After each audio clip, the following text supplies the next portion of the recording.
Welcome back in, everybody, to a Wednesday edition of Birds 365. Joined now by Brandon Lee Gowton of Bleeding Green Nation. BLG, welcome to the show, man. Great to have you on this Wednesday. How's it going, guys? Good to see you, BLG. So many things to talk about this game, but I want to start with because I'm sick of the fourth down stuff, but I do want to get your thought process on that. But I want to start with Vic because I was really impressed after looking at the film and going back in his history. A lot of people, his Super Bowl 53, I had mentioned, and I wrote about this at SI. Bill Belichick completely shut down Sean McVay. He was actually playing copycat that day because a couple weeks earlier, the Rams had been tearing up the league, and they got to Chicago, and Vic came out with this 6-man front to deal with their outside zone stretch runs, and they scored. I think Chicago won 15-6. They completely shut down this explosive offense, and he brought it back, man. He brought it back against this powerful Saints offense, and I think we got to see the first sign of this defense is in good hands and a lot better hands than it was. Maybe because he didn't teach Sean Desai that kind of stuff. Yeah, or any of his associates or disciples for that matter. But yeah, I mean, I thought that was it's just an incredibly impressive performance by that defense to shut down an offense that was just, I mean, basically unstoppable the first 2 weeks.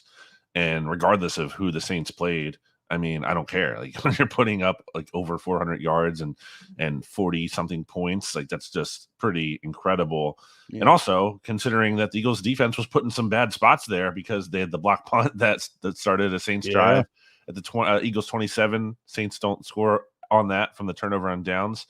And then the touchdown late in the game, their only touchdown, I guess, was the right off that missed field goal where the Saints took over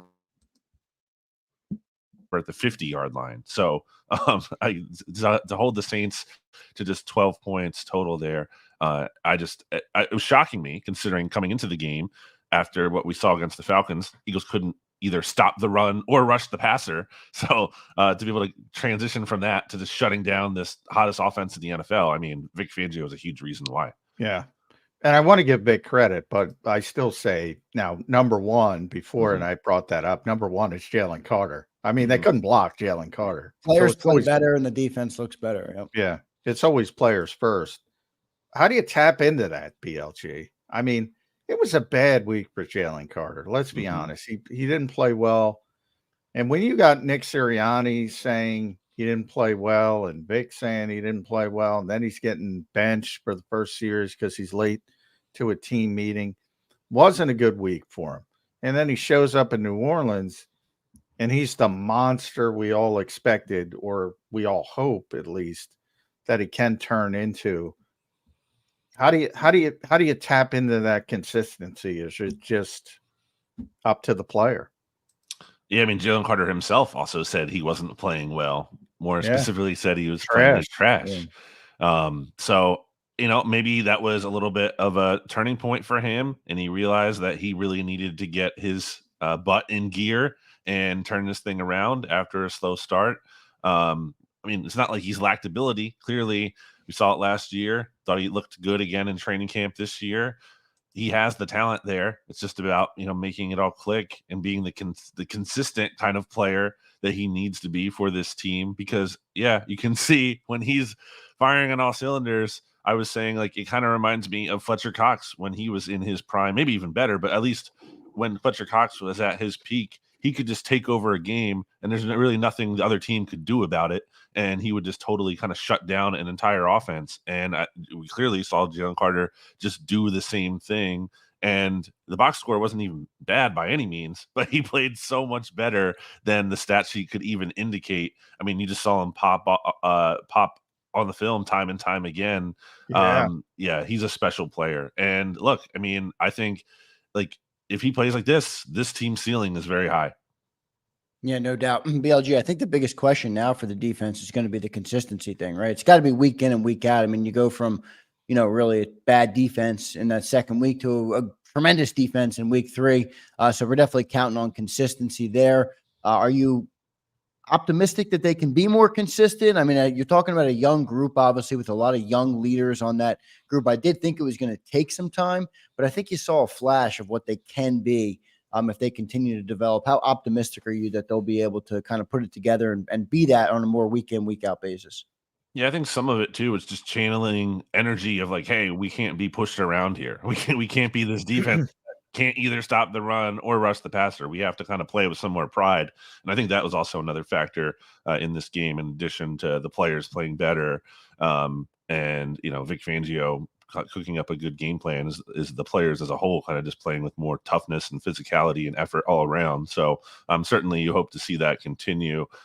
We still need to see how this team, I would say, defends the run at 11 personnel, which is clearly a big issue. Yeah. And, so there's going to be adjustments to what the Eagles just did. And I think the Saints were probably a good matchup for the Eagles for what they wanted to do. Isn't that strange? I don't want to take credit for it because I didn't think about it before the game, but after the game, BLG, I was like, you know what? Styles make bites, and they're out there 12 personnel, trying to play action all the time. And you can play these 6-man fronts and you don't have to worry about spreading the field, which has been the real issue when it comes to stopping the run. I'm with you 100%. You can't, it's not like they can roll out 6-man fronts any other week because most of the time you're going to see 11 personnel. That's the default setting of this league. So they still have to prove they can stop the run in those types of situations. Weird because of how good the Saints offense is. I think taking Bryce Huff off the field certainly seems to help a little bit. That was also another big adjustment. Taking strays, but yeah, he's not played well. I mean, I'm the first to admit I thought it was a good signing. I'm not running from it. Right now, it looks like I was wrong.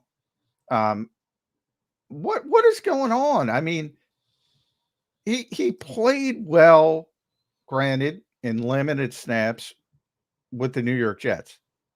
It's the NFL. Why is he nothing? What is going on here with Bryce Huff? It's really kind of hard to understand, other than like maybe the Eagles just signed a really part-time player that couldn't handle a bigger role. But the thing about that is, like, okay, Bryce Huff is still kind of playing, at least in the Saints scheme, on some of these, obvious passing downs and getting one-on-ones at times. And he just looked like he couldn't do anything in those situations. And like, so even if it's just like, oh, okay, he's a one-trick pony, a role player. I mean, that's not like ideal in a perfect world. That.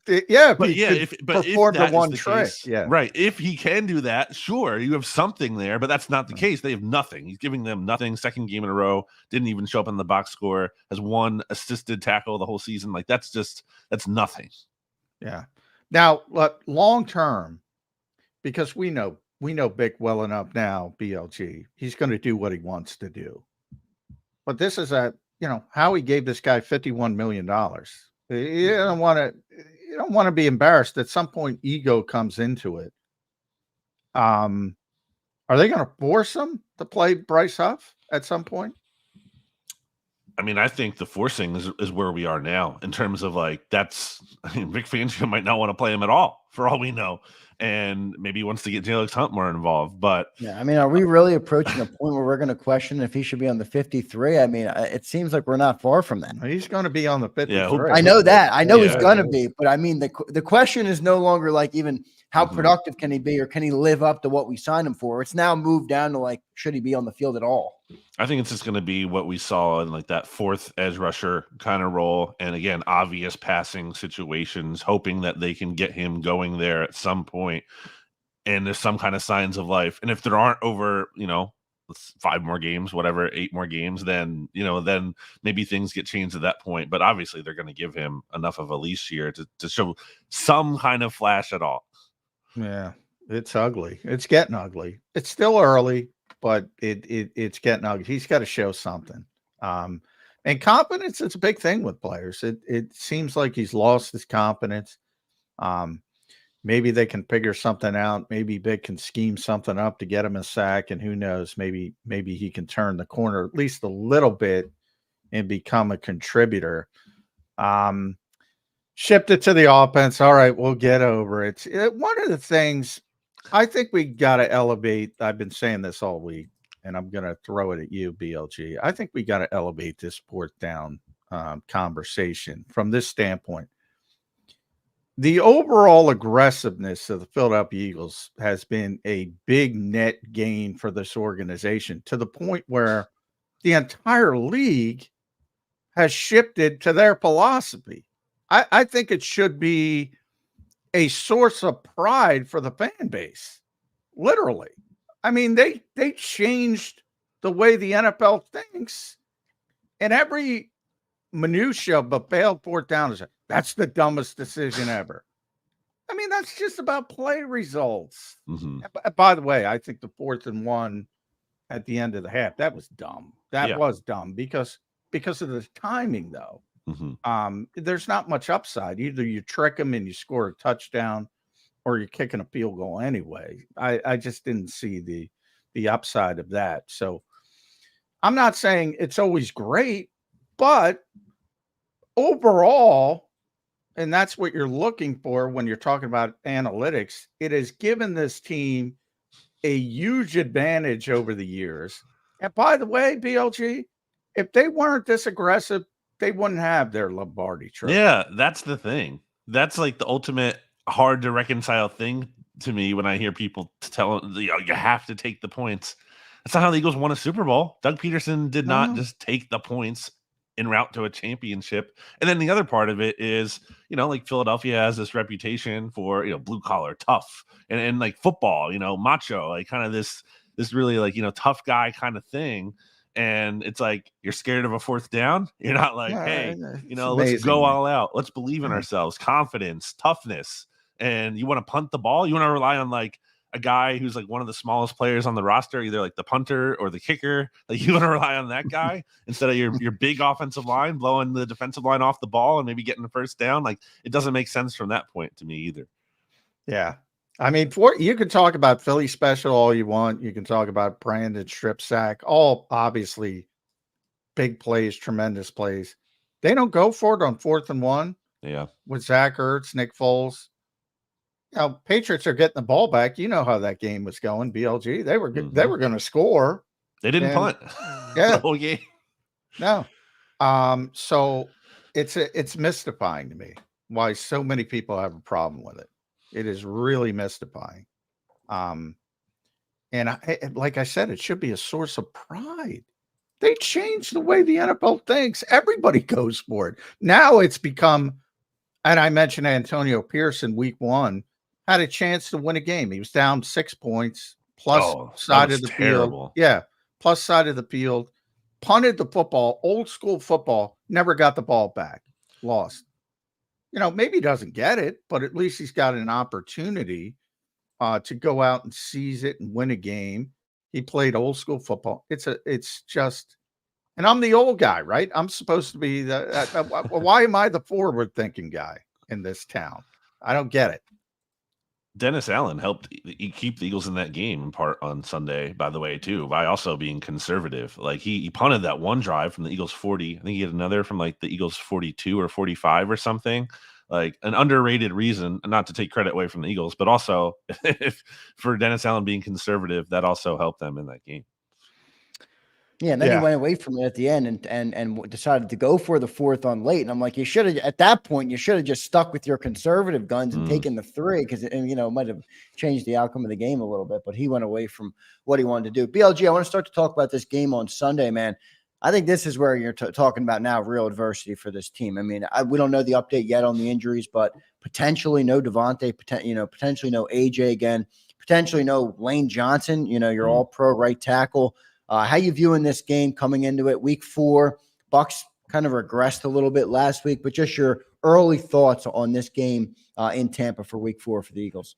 Yeah, to your point, it's hard to project what the Eagles are looking like here with all these injuries that they have going on.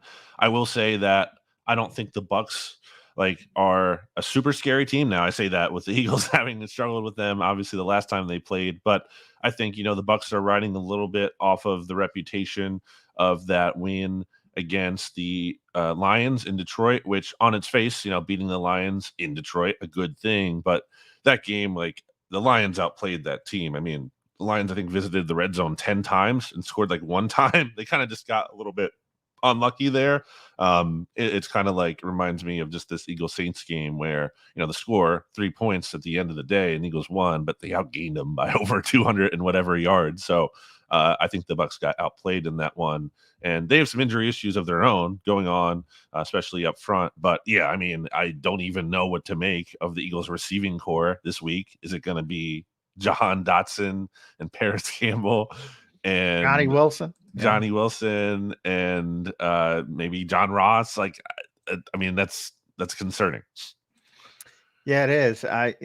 And again, we'll get a better indication. Eagles practicing today, shifted their schedule around a little bit. We'll get the first status report after practice today. But, AJ told Lisa Salters 2 weeks. Now, what does that mean to you, BLG? And in theory, you see the bye week, the early bye week after this game.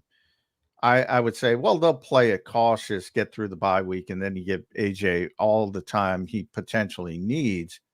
But I was thinking that with Devontae Smith. And if he can't get through concussion protocol, boy, then, as you mentioned, it's ugly. And then it becomes, all right, those Saquon touch stories are going to uptick more because that poor guy's going to have, DeMarco Murray level touches after 4 games. I think he's on pace for like 400 carries, not even all touches, carries right now. So, yeah, I don't know how sustainable that is. Obviously, Dallas Goedert, they finally got Dallas Goedert involved. That was a big positive. But man, they need something at receiver. Does that limit your opportunity to be cautious with AJ Brown this week? If it's, you can't be cautious, is my theory.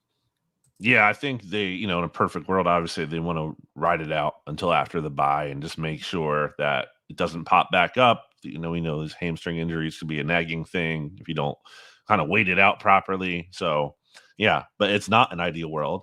And maybe it's a situation where they, have AJ on a pitch count and maybe just trying to hope that he can serve as something of a decoy.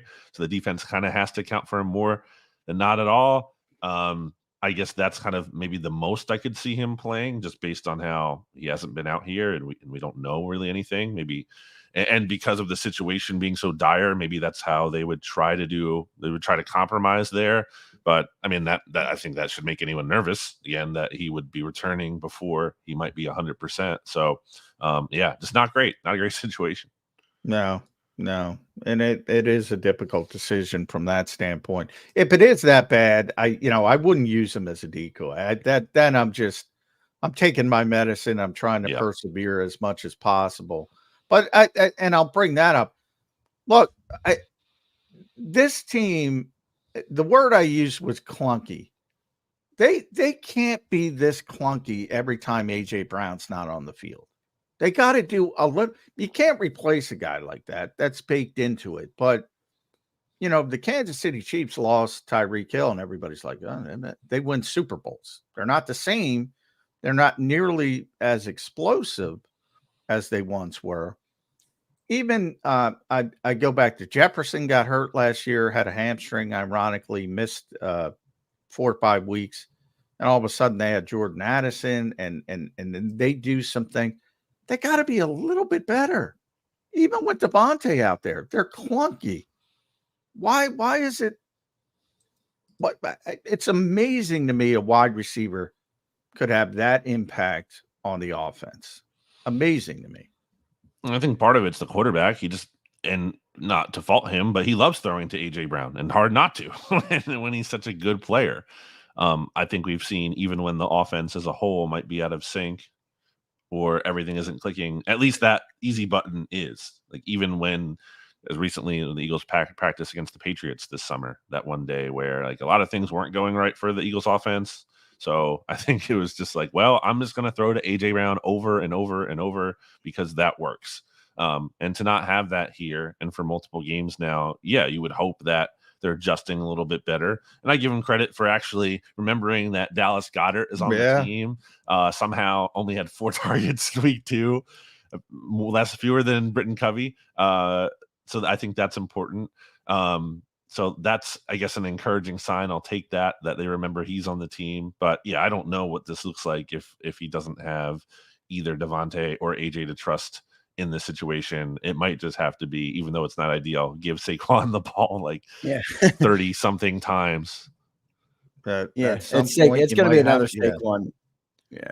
Jody used to always bring up to me, BLG, about load management. But, it's funny to me. We would talk about Rashad Penny last year. Are they load managing Rashad? I'm like, no. They did the whole year. Yeah, they did. But, they don't use load management in the NFL, but maybe they got to rethink it with Saquon. If it continues to go in this direction with that many touches, at some point you got to bite the bullet and say, all right, I'm going to give Kenny 15 touches just to lighten up the workload. Does that happen at some point? I think maybe, if when Devontae and AJ are back, I think we'll see more of a balance there. I think the Eagles are aware of that in the bigger picture, but it's early in the season and you've had these injuries, and I think it's kind of just like you have to do it. They might not want to do it perfectly in a perfect world, but they just have to lean on Saquon right now, and I think that's okay. And he looks like he can handle it. Again, I think they know that they have the bigger picture in mind, and I think they'll scale back a little bit at some point. At the same time, I think they also want to make sure they get their money's worth out of this window here, and I think they know that it's not. That's interesting too. Yeah, I mean, I don't think they're projecting Saquon to have this 7-year, 8-year career here. So I think they are going to be a little bit more aggressive. That's my point with Brandon Graham. Empty the tank, man. Empty the tank. Might as well empty the Saquon. That was a great call by you, John, because that's exactly what they've done. Yeah. Remember you saying that in the offseason, and that's exactly what they're doing here with BG. And if he keeps it up, BLG, I'm wondering if this might not be his retirement swan song. He's playing at a high. He's playing really good. I mean, even on the game tape, he's creating a lot of pressure. Looks really good out there. Yeah, I mean, he probably it's probably a case of he doesn't have to retire, just like Fletcher Cox didn't really, or Jason Kelsey for that matter. They didn't have to retire because they couldn't play anymore. And I think that is kind of a cool thing to think about here. If we're appreciating Brandon Graham's last season, it shouldn't be taken for granted. A lot of players do not go out in a way where there's the same player or playing at a really high level. So the fact that BG is able to do this, I think is a nice little send off there, where he's going out on top as opposed to he's just, kind of fading out of the picture. Nick Sirianni, BLG. Boy, I think he made a mistake by bringing up this play calling thing. I think he opened a Pandora's box that he does not want open, whether he realizes it or not, by saying he took. Now, my first reaction to that was AJ Jalen in Seattle, in that I thought he was just protecting Kellen Moore. In the moment, I said, all right, he's just protecting Kellen Moore. He always says everything is got my name on it, blah, blah, blah, blame me type of thing. But now he's doubled down. He said, occasionally I'll jump in and call a play. Which is news to us. He said he hasn't called plays since week 9 of the 2021 season. And you know how this is going to go, BLG. It's every bubble screen. Oh, that's a Nick play. Every unsuccess, that's Nick. That's Nick taking over. Why did he do that? I don't know. I really don't know why he did that. I think he kind of just says a lot when he speaks, and maybe more than he always maybe wants to give away, even though he does try to focus on competitive advantage and whatnot. Yeah, it's a tough spot. Nick Sirianni's in a tough spot. And look, I'm not saying that's not related to him. Some of that is his fault. He put himself in this position, but also he's in a weird spot here where how the team brought him or retained him and shifted everything. He's in a situation where he's not really set up to get a lot of credit other than, needing to ace those game management decisions, which he hasn't thus far. So there's really, to this point, there isn't really a lot I think he can do to get credit other than, because they're 2-1 right now, and no one wants to be like, and I agree, by the way, that they've kind of won in spite of some, again, really bad decisions here. So he's in a tough spot, but that's all the more reason he has to take advantage of those opportunities where he does, at least publicly, influence the game and actually get those right. Yeah. In some ways, it's because one of my issues with the setup was, Nick should have this responsibility. Look, if he wants to call something in a particular, he's the head coach of he should be able to do that. I wasn't sure, I don't know about you, but I wasn't sure he had that power any longer. So I think the fact that he does is actually a positive from the setup perspective, but I don't know. I think he handled it wrong politically, if that makes sense. He opened up like every literal. Did Kellen call that play? Did Nick call that play? Every failure in a big spot is going to be that. Yeah. People talk about the fourth downs, and that's one of the biggest mistakes I think Nick Sirianni, the head coach, has ever made. And that's not hyperbole. I think it is a huge mistake to open up that door. If he doesn't want, and it was very evident too that despite the fact that Nick and Jalen and everybody says they don't pay attention to outside voices, Nick was so over the top after that game. It's like he heard every outside voice. He said it. He admitted it at one point during that presser. Yeah.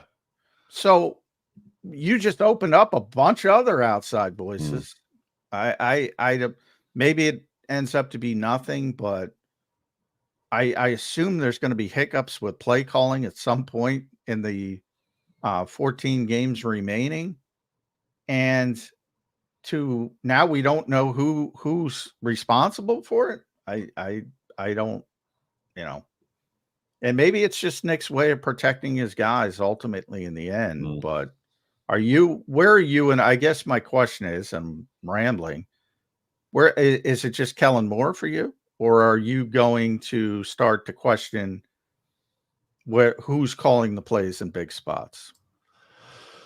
No, I do question it. And look, I think, Nick Sirianni should be part of like dictating the game strategy in a given moment, but that's not the play call. Like the play call should that's different. Yeah, Kellen Moore's play call. But I think that's part of the problem, though, or can be part of the problem with that split there, is maybe it's not always married up or synced up in the way that is optimizing what the Eagles want to do. Case in point, maybe if it was a little synced up better before that 60-yard field goal attempt, not that the Eagles don't try to get the first down there on whatever 3rd and 11 or whatever it was, but maybe there's an option for that play, some kind of check down baked in where, okay, if we're not going to get it, it's not there. Quickly, take a check down, get 6 more yards. So you're kicking a 54-yard field goal instead of that 60-yard field goal there. I think there's times where you wonder, if it's all lined up, and that might be the disadvantage of not having the head coach and strategy dictator also be the play caller. Yeah, fair point. And the fourth downs as a whole, maybe that piecemealing that, because obviously it's Nick's decision, but maybe Kellen Moore doesn't have conviction on one particular fourth down, and he doesn't have the opportunity to say, you know what, we're not ready for this fourth down.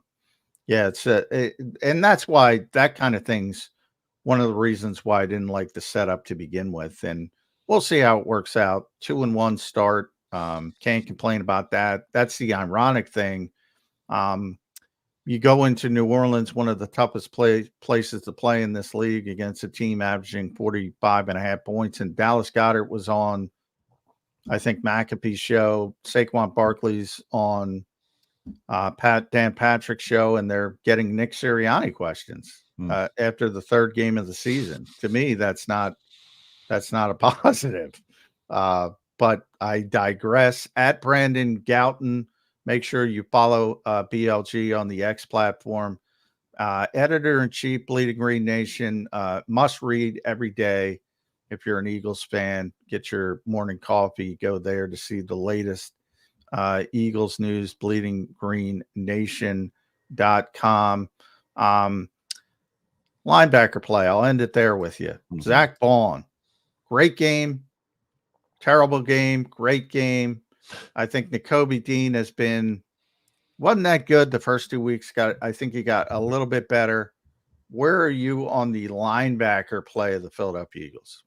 I mean, the Zach Baun thing is just like hard. It's just like how is that on anyone's bingo board except other than Vic Fangio, I guess. Yeah. Well, Howie signed him as an edge rusher. That's how the way he was talking. That's how Zach Baun expected to be playing this year originally, and now he's like second in the NFL in tackles, which tackles itself isn't like the best stat, but I mean, for a guy active. Yeah, well, for a guy who is new to the position, I think it is a great stat because for him to be even able to handle that, and it's clearly not just he's only getting tackles when he's allowing a big run downfield or getting beat in coverage. I mean, he's getting some TFLs. He's getting tackles for no gain or 1 yard gain or 2 yard very short gains. You're seeing plays like that. I thought one of the most incredible plays from the game was where he gave up that catch to Alvin Kamara there, but he basically played it perfectly. He couldn't have defended it too much better, short of actually being able to break it up. Great catch. It was just an even better catch. To beat great. So to have a player who's able to play downhill like Zach Baun is and stop Kamara a lot of times as a runner, and then be able to also drop back and do that in the same game. I mean, just when's the last time you saw an Eagles linebacker be able to do something like that? It's been a while. Yeah. Andrew Van Ginkel BLG, you think they're going to try and get him signed soon? I mean, if he keeps playing like this, and how he wants to spend the money, you better get him signed early. He would get ahead of it, but maybe he'll get outside the Eagles' price range for linebackers. I mean, I think Vic Fangio's on board with that, but I don't know how much, not that the front office hates him or anything, but I don't know how much of a front office signing the Zach Baun thing was. He turns 28 in December. So I don't know what that even looks like for anyone. Does Zach Baun also want to wait, feeling like, hey, maybe I can hit the market again and get a big deal? Or does he realize this is a system that really kind of works for me and I will do well to continue to play in this kind of fit here. Yeah, but he hasn't made big money yet. If I'm Zach Baun, we all looked at Van Ginkel and said, all right, he was so good Miami. We all went, that's a player they should go get. But Zander and I were talking about it. He got 2 years and $20 million coming off and he had a Lisfranc injury. So it was probably less than he was going to get. Eagles aren't going to that level of linebacker, are they? I've seen no, but they threw a curveball with Saquon. Could they throw a curveball with Zach Baun if he continues to play like this? Yeah, I would say less likely than more likely, but maybe also part of this is if you're betting on Fangio being able to find players like this, because he did with Van Ginkel clearly, and he has with Baun here. So maybe they feel like he might be able to scout the league and kind of find another guy for that kind of role. Maybe they're just willing to bet on Jalen Hunt. We know or at least it was reported that Vic Fangio really likes Jalen Hunt and the theory of him, at least. Obviously has to prove a lot more. But I think there's enough here, or at least I think there's enough of maybe a confidence in Fangio and an interest in Hunt that it's they might want to just ride it out a little bit. Great stuff, BLG. Thanks for joining the show today, man. Make sure you guys go and follow Brandon Lee Gowton on Twitter at Brandon Gowton and read all his work at Bleeding Green Nation. Probably the best Eagles site for daily news all the time. So make sure you go check him out at bleedinggreennation.com. BLG, thanks for joining the show, man. We'll talk to you again soon. Thanks, guys. See you. Thanks, bud. Yep. There's BLG joining us. Good stuff from Brandon Lee Gowton today. Good stuff from both our guests, I thought, today. Johnny Mack, it was good listening to you and Mike Gill discuss the whole Nick Sirianni stuff, and then good stuff from Brandon Lee Gowton. there. We'll see what the Eagles are able to do here coming up to week 4 now, John. It all goes quick, John. We're already at game 4, man. Before we know it, we'll be at game 8 and then game 12, and then we'll be in the playoff. I mean, the season goes by quick. Man, so. that's part of the NFL's popularity. There's not a lot of it right. game-wise. Yep, no doubt. As opposed to where are you, John, coming into the week? I mean, you got, I know you're concerned about the games. You think the Bucs I don't are like going to the get spot. better, I don't like the spot. Now, look, if AJ or Devontae are back, I will not. I don't like the spot in general, no matter who's on the field. But if AJ and Devontae, both of them are not, then all hope is lost. If one of them's back, a little bit of hope. If both of them are back for some, that would be a home run. Then you're back in the game. But I don't like the spot. I can't say it enough. This league is, again, it's a week-to-week league, as Mike Gill said, and people need to understand that. And the Buccaneers are coming off such a terrible performance at home. And they're not a bad team. They're not a great team either. It's not like they're going to out-talent the Eagles, but just the way this league is, man, they are going to be motivated to not lay another egg. It's just, I don't like the spot.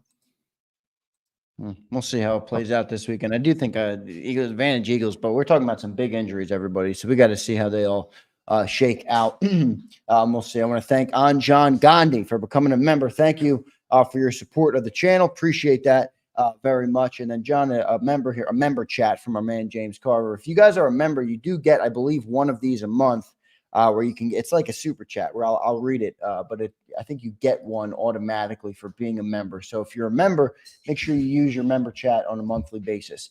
James Carver says, J-Mac, what was Vic's answer regarding Isaiah Rodgers not playing for Slay? Would it have been earlier in game? He was ready, but not ready. Odd Vic answer.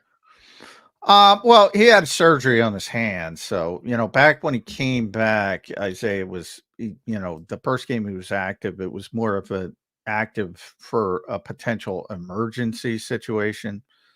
He's getting closer to being 100%. Then he was asked specifically, why did Ringo come in first over Rodgers when Darius Slay got banged up on the dirty penning play.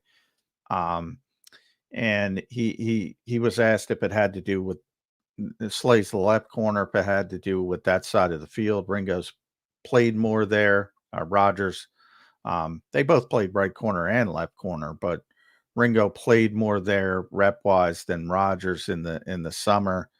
And he said it didn't have to do with that. Ringo was going to be the dime player, so he was more involved with the game plan. They didn't have to use a lot of dime. If you remember a couple weeks ago, he had mentioned that Cooper DeJean wasn't going to play dime anymore. He's just going to be backup nickel as they tried. So Ringo's the dime back. They just didn't use it. He was more prepared in the game plan. So they went with Ringo first. And if it happened earlier in the game or something like that, maybe it would have been a different decision. Maybe Rodgers would have been more involved, but that was why he went the way he went. But one thing we do know now, Quinyon Mitchell ain't moving. So it's going to be difficult for Rodgers or Ringo to get on the field absent an injury, which obviously you don't want with Darius Slay or Quinyon Mitchell. Yeah, good stuff. I think that's the right move, right? Keeping Quinyon on the outside. Oh yeah. He's been tremendous. Quinyon Mitchell. Not that he doesn't have hiccups and he gets beat, but overall, for a young corner, I think he leads the NFL in pass deflections. Now he's getting a lot of traffic because people don't throw at Slay and they're trying to take advantage of the rookie, but he's holding up very well. It's all positive with Quinyon Mitchell. And he's not moving. I think he's been great so far. So good stuff from Quinyon Mitchell. Appreciate everybody in the chat. today. Thank you guys. 113 likes. Can we try and get that to like 150? See if you guys can smash that like button for us on your way out the door today. Appreciate all the members in the chat, all our regular viewers as well. Everybody is appreciated here. So SMD, Abe, Flexen and Steppen, Regal Eagle, Slaggers in here, Illuminati. Appreciate all of you guys. Twiz the Jig is in here. Eric Wisniewski. Appreciate everybody. If I missed you, I didn't mean to miss you. James Carver, I see you, brother. Thank you all for being in the chat today. Hit that like button. Johnny Mac, great show today, man. We'll talk to you again tomorrow morning on Birds 365. All right, brother? All right, sounds good. Thanks, everybody. Thanks, everybody. Catch you tomorrow on Birds 365 here on JAKIB Sports.